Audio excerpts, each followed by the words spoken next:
Hi, I'm Todd. This is my health story. So I grew up in South Island, New Zealand, right at the bottom in sheep farming country. In a small town. It was a gorgeous little childhood.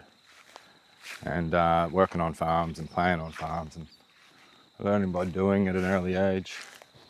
Played pretty good rugby, and I ended up at a all-boys boarding school. And rugby was what I was aiming to do.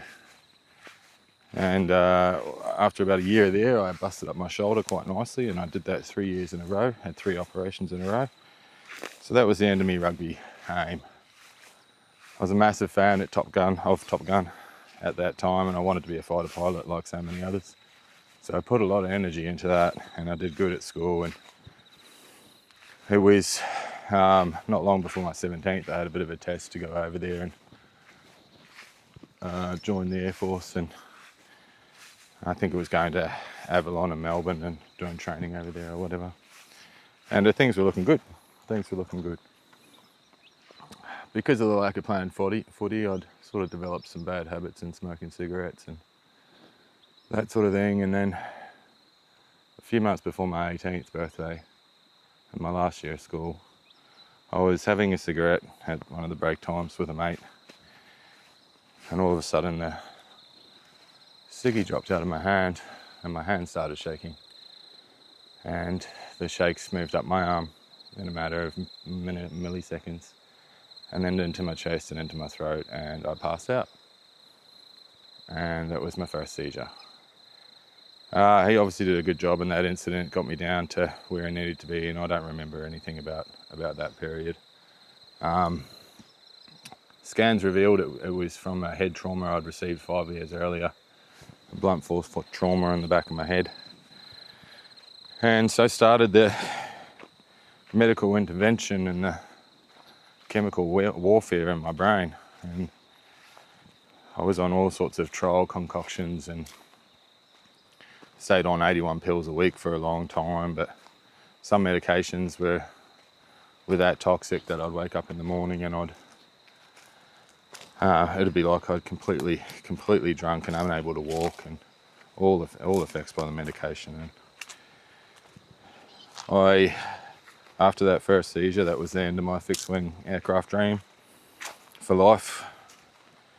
And so I rolled on because I did all right with studies. I got into uni without finishing my final year at school. I started uni studying a double degree in accounting and law, and I guess I was lucky in some extent and not lucky in others, but I never wanted this thing that has come into my life, this complete lack of control in these moments that could never really be picked. I never let it really affect me. A couple of days after a seizure, I'd be back and I just want to be enjoying life, because I'm not sure why. I think I'm lucky as far as that goes to have the resilience to just keep going, and it sort of played out positively and negatively along the journey. So I was into study, I was living like a student, I wasn't living healthy. I was still trying to drink alcohol, which was very detrimental to my health, and I was having seizures. And I had some big incidents during that period. So from 17 to 23, I was uncontrolled and probably had over 50 major seizures and lots of minor ones. As well as not looking after myself nutritionally and habitually. So during uni, one of the incidents that I can remember the story of was I was at home in the holidays and I had a seizure. Shoulder was still giving me crap. Dislocated it during the seizure at 2 or 3 o'clock in the morning and woke up with it. And I had to wake the folks up, and they had to drive me the 60 odd Ks with a dislocated shoulder to the nearest place to get it put back in. At uni, I had, still trying to drink and still trying to, be involved, I guess, in uni life. Had a seizure on the way home from a night out. Managed to make it to my sister's house, but not inside, and up against the rough cast concrete of our house. I just bashed my head up against it for a minute or so and ended up pretty bashed up from that.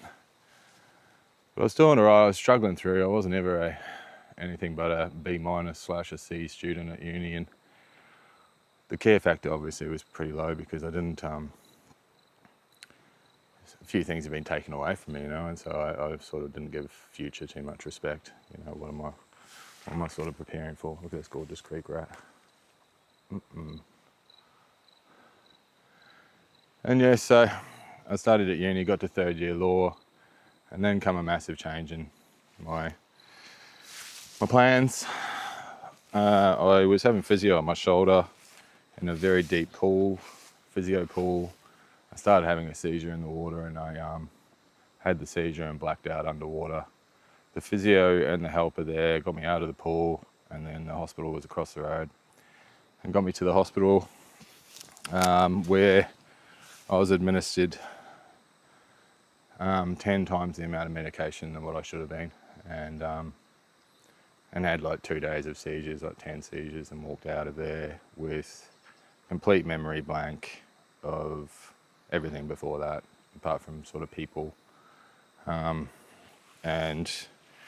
that was a huge change. I tried, but like uni was gone, everything was gone. So that sort of forced us all into sort of changing. My parents had the absolute shits with the neurologists and the chemical, trials and the guinea pigness of what was going on with my brain and trying to fix this problem. And so looking at other things like naturopaths and other therapies and that sort of stuff. And I did a session with one, and it's strange how things come around in full circles, because recently I did an Agong course that talked about statement alchemy. And I was actually doing this without any prompting. When I'd get an aura and I'd feel like I was going to have a seizure, I would adjust my blood sugar and pump some sugar into me. But then I would do breath work to calm my nervous system, and I would repeatedly tell myself that I wasn't going to have a seizure. And through doing these processes, I started gaining, or feeling like I was gaining, a bit of control, because I could shut them down and the seizures sort of wouldn't result. And I had attempted to pull out of my last seizure that I think I ever had, last big one, and I was around the age of 23, and I wasn't at uni, just working at this stage, and I was on a new medication as well, and that was the concoction that, I stopped having seizures on it, but I believe it was a combination of what I was doing internally. Around that same time, I also stopped drinking alcohol at 23 and moved to Australia from New Zealand. And the big difference for me was, and I was searching it out for no real reason other than where I was at uni in Dunedin is a grey place. It's on the east coast of NZ. It gets a lot of cloudy days. The sunny day average for Dunedin yearly was 110, and I wanted to move to Brisbane where it was around 310. And so that happened, and vitamin D sort of come into my life massively, and I have a feeling that, on reflection, that seemed to be quite a big effect for my health. So I moved to Australia and just sort of set up life here. I wasn't future bound at all. I was just living life and trying to enjoy myself. I moved over here to get a pet snake, to go to music festivals and see the living end, and just enjoy warmer weather. I was never a fan of cold weather, so South Island, New Zealand didn't really ever suit me. My 20s rolled on, and I was, on hindsight, I was malnutritioned. I lived on, like a lot of people do in their 20s, caffeine and sugar. Some days I wouldn't even have any solid food, and then I was working hard outside doing all sorts of manual labour. And just, I think about it now, how I look after myself now, and I hardly ever drank water and that sort of thing through my 20s, and I was always in and out of love and relationships, and sort of fell into things quite easily, I think, from a lack of feeling of safety being by myself, or needing a companion or whatever. Rolled around 28, 29, I met the mother of my children, and we fell in love, and this is where things sort of started to take a bit of a positive turn slowly. I was still on 81 pills a week, 3 different kinds of medication. One medication was to counteract seizures. The other 2 were to counteract side effects. And so the chemical situation in my body was just a constant battle of uppers and downers, and my habits reflected that. I love sugar, but then I like cannabis. I like party drugs, all that sort of thing. And saying that, through my 20s, from 23 to 33, I didn't drink alcohol. I still managed to be social, but I had a bad relationship with sugar, and definitely a bad relationship with caffeine. When we got together, about 6 months after, we actually moved to a gorgeous place in central Queensland, and to caretake 1,100 acres of subtropical rainforest. And we spent lots of hours in creeks and searching creeks, and it wasn't long after that we moved up there that I noticed the rangers driving around in their cool ass utes and doing their job, and I thought that's for me. I want to do that, and got a job as a ranger. And so I was starting to get really immersed in nature, and it was just, and the weekends would be in creeks, but then it turned into sort of every day I'd be immersed in nature, sometimes the only person on 25,000 hectares. And so that was a massive change for me. And then the next motivation came when my daughter arrived, Poppy. And she came into my life and changed my attitude towards love, and brought love into my center, into my thought process, because I loved her so much that her mortality meant mine more than mine. But my longevity meant a hell of a lot more now. And I was a risk. My memory was that bad that I forgot a lot of stuff. I was unable to sort of compute many things at once. I didn't take responsibility or take accountability. And I felt like a bit of a passenger sometimes. And because of the love, there was this huge fear that I could be, one of those people that forgets their child in the car or whatever like that. And so that spurred on the want to be better, the want to get better, knowing that my memory was heavily affected and I was still on this medication. And that sort of created the push to go to the neurologist, and the only neurologist appointment I've had in the last sort of 18 years. And we developed a plan to wean off the medication, and over those next few months we did that, and it was all successful. I was feeling really in control, I guess, and I wasn't feeling any auras and that sort of thing. And it was kind of, if I was only malnutritioned or I didn't drink, so my blood sugar didn't ever spike too low or that sort of thing. But I started coming across through this period things that really stuck and really resonated. Because of Poppy, for the first time in my life, I was thinking about my future and having more longevity. So I was searching things out. And I come across this documentary by the late Michael Mosley, who went around the world looking at the oldest cultures and how they lived and how come they lived for so long. And basically the answer come down to an institute in California, I think, and that it was autophagy, that the only real logical and sustainable way to anti-age or repair is fasting and cell cleanse. So that really stuck with me. And at the same time, I come across a story, because we'd only have ABC Local out in the remote areas we worked, and we'd listen to ABC Local, and there was always this conversation hour with Richard Feidler, and I loved it. And there was so many good yarns on there, and one that stuck with me, and I tell a lot of people about it still today, and it's still really prevalent, and it's such a guide of my story, and an amazing story of this fella. I can't remember his name right now. He grew up in Sydney, homeless, uneducated. I think he was on the streets at 9. He had a violent home, an addiction home, and then he got into the same patterns in his life before he was 20. And, heading to prison and all that sort of business. And for some reason, he made the decision to just disassociate from society and go bush. And he went bush not far away from here. And in a straight line, probably 100 k's or something. And he stayed in the bush, and his mission was keeping his fire alight and finding food. He would have done a chronic amount of starvation, completely immersed in nature, and completely in the nature's resonance and healing the whole time. And so what played out, I'm unsure of how long he was in the bush, but basically he'd been able to come out. He started trading for food and a few things that he was making. He was able to come out and tell his story. And then he went to university and got a degree. And now he is a lecturer, I believe, still at one of the local universities here in social sciences, I think. And that story is a story of cell repair and connection to nature, the sense of belonging and being the healing capacity of the nature's frequency. So that and other things were falling into my plate, you know, those two things combined gave me the, you know, cell repair was possibly the best option. The other thing that was coming at me was the time in nature and the stillness and the contemplation of how to fix this brain problem and fix my memory. And I got a message, and I think it was during a ceremony I was doing at some stage, I can't even remember. But the message was clear.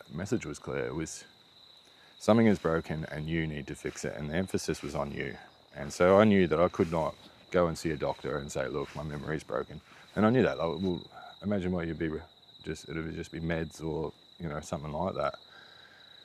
So it was all on me, and this information was coming to me, and so I planned to do some fasting. I got off the medication, and the other thing that the study I come across, which blew my mind, and I always knew this power because it come to me in stressful moments without prompting. And when those things happen, I believe that's inbuilt, and that's inbuilt for a reason. And that's visualization. And so when I was a kid and playing footy and putting heaps of pressure on myself, I would, in the stressful, high anxiety moments before kickoff, I would visualize the game. Now, I don't think anyone ever told me to do this, but it would just come to me as what I should do, and I believe a built-in thing before battle, before we go to get food, before we, you know, all that sort of stuff, is we visualize a result. And so I come across this study about visualization, and what it was conducted in Sweden, I believe, and it was half the participants did an exercise regime, and half the participants visualized the same exercise regime. And the visualizers got a 30% output from the regime compared to the ones that actually do the exercise, which just showed the absolute power of visualization. And so with the fasting, I started a 2 and 5 regime and was visualizing. I can actually feel the lump in the back of my head still, and all the scans revealed that the impact from there, the damage was there. And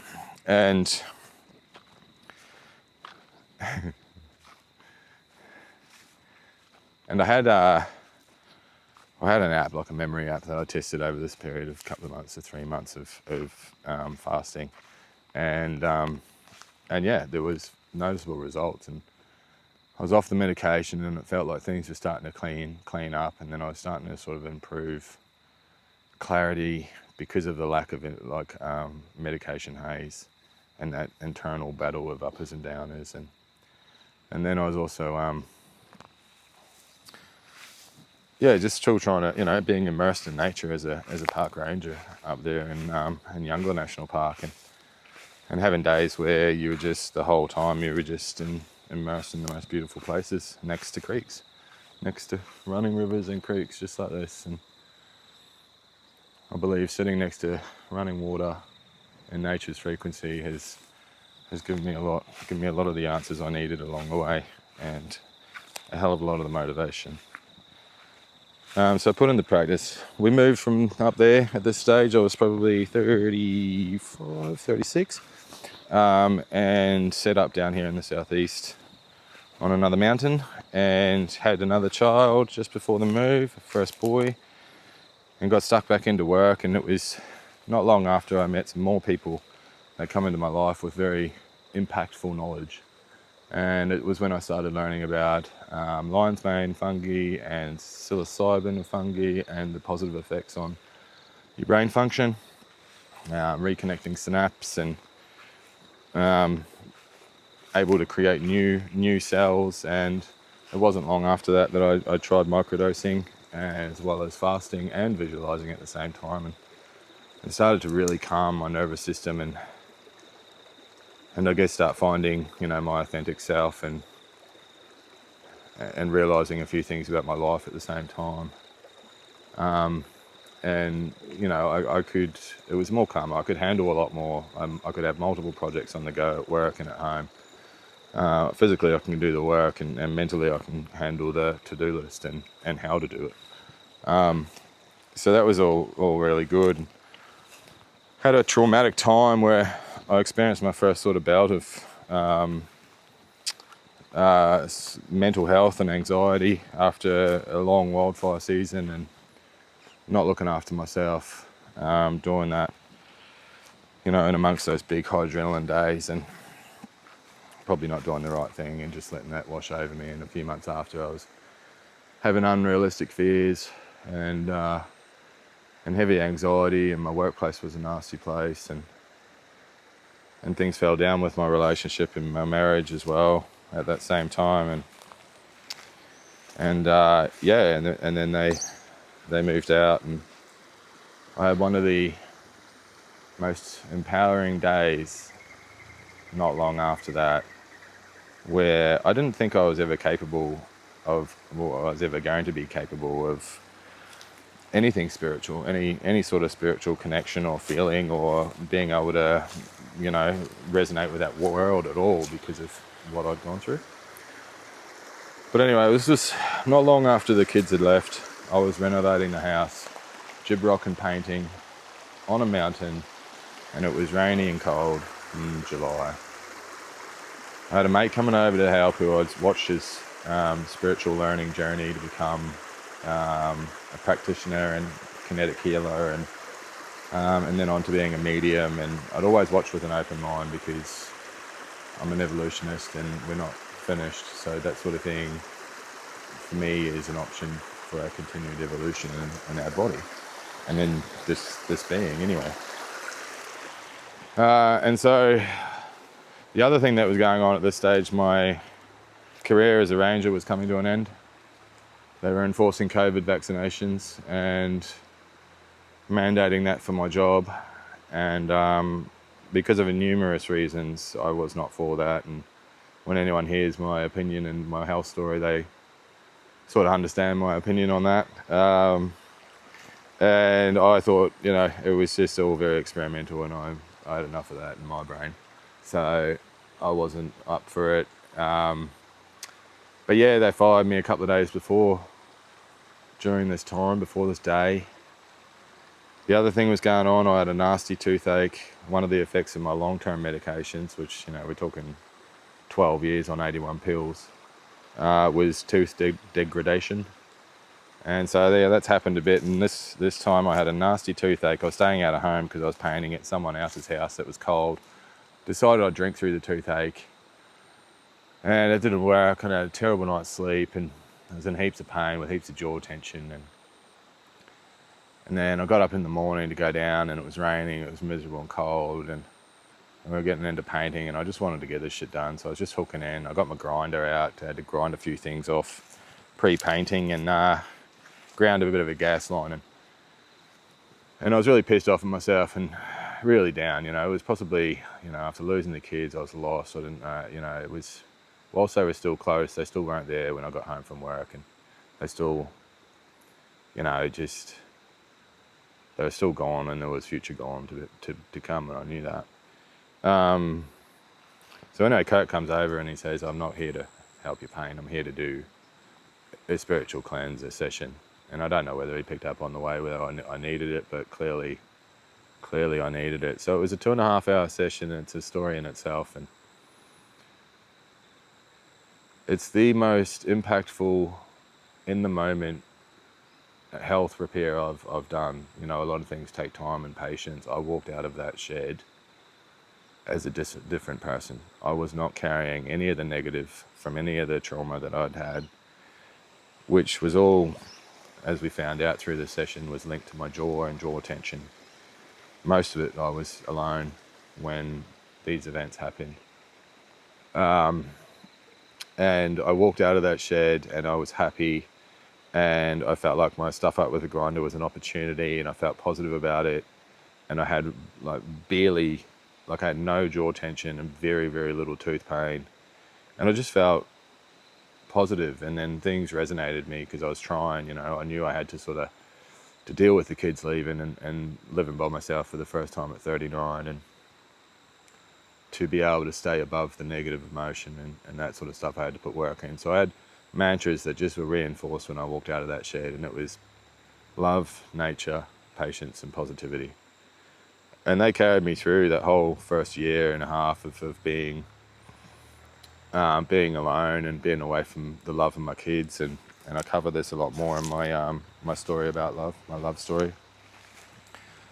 My repair was going well, and the spiritual, the difference that made in my outlook towards life, to my mental resilience, to my ability to rise above, and my emotional intelligence, and even more the feeling of becoming my authentic self after that session with Kurt was unbelievable. And the main thing that it did, it reinforced how important it is to nourish your spiritual health. And after that, I lived by myself, and I kept on trying to be better. I always believed, and it was a statement in a weird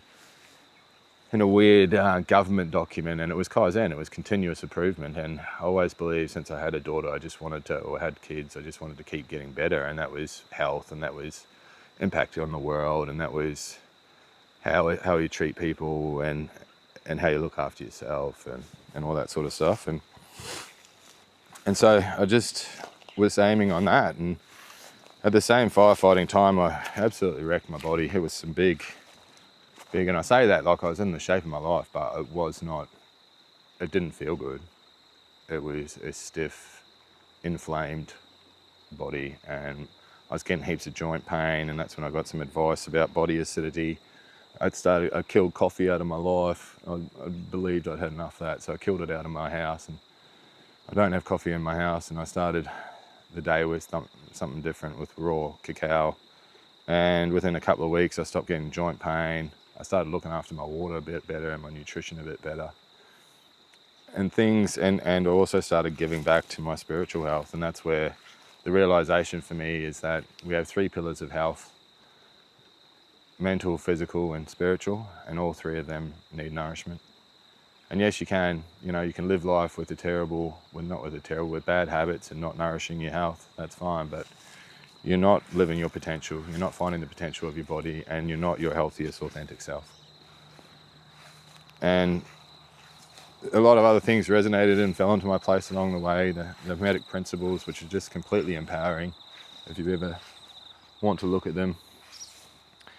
Started following people like Gary Brecker, a human biologist, and the realization that the study of our health is not medical science or medical research, and it's actually the study of human biology.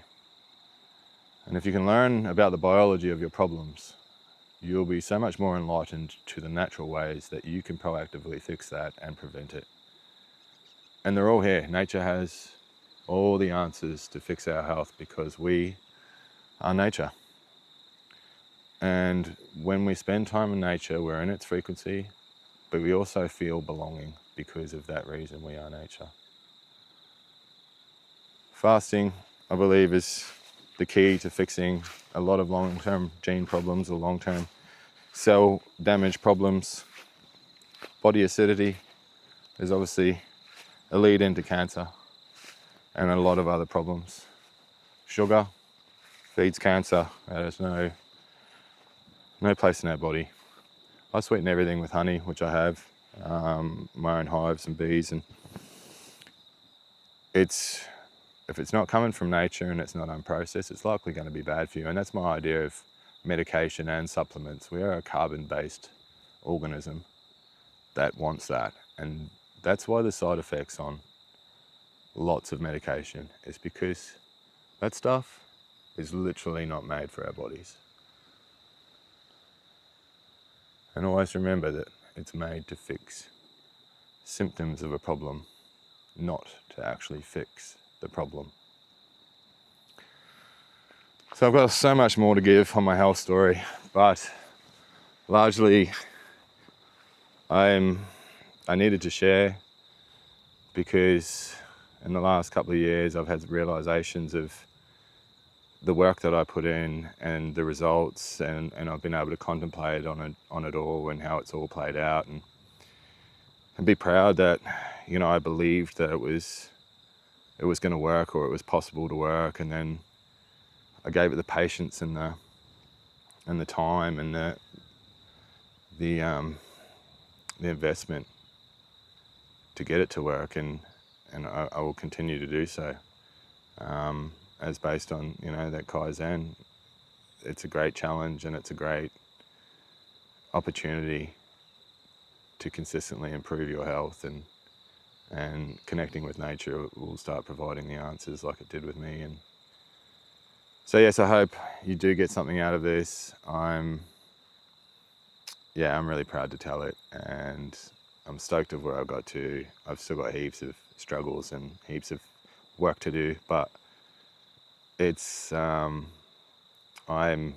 such a completely different person than what I was 8 years ago, and I feel like I found my authentic being in amongst it all as well. Be inspired by the good people, the human biologist of the world, Gary Brecker, Barbara O'Neill as the remedy queen, and connect to nature. I've got a heap more things that I've contemplated about this, and about time and love and emotional control and all that. And so I'll keep on telling stories and share it, because I think there's something powerful in here for every single human. My videos about the creeks, I'll just get more and more videos up there, and that is for everyone to be able to bring this sort of atmosphere into their living rooms, into their health practices, and enhance that with the resonance of nature.